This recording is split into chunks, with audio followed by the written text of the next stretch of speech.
We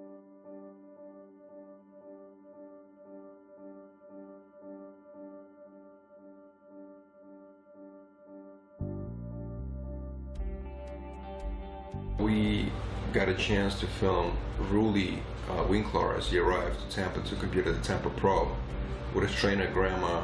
So you know, that was the crew. I noticed I really loved filming with these two because of their dynamic and their interaction with each other. You know, it's a really interesting relationship.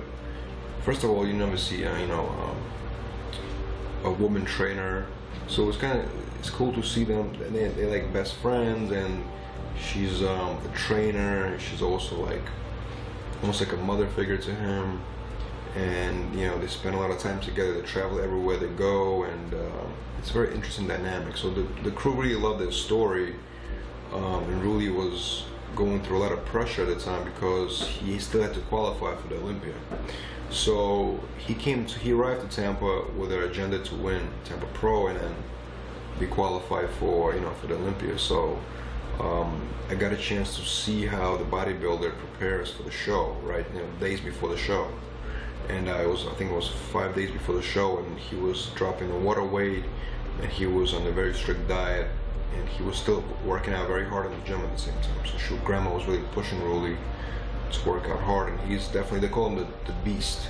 And the reason why is because he's relentless when it comes to being in the gym. He's a really hard trainer.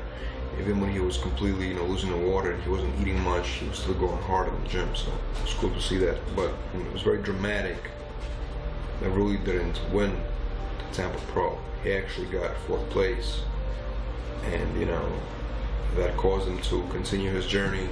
You kind of, you know, with his story, you got to get a chance to see, you know, a bodybuilder who's trying to get to the Olympia stage, which is an achievement in itself.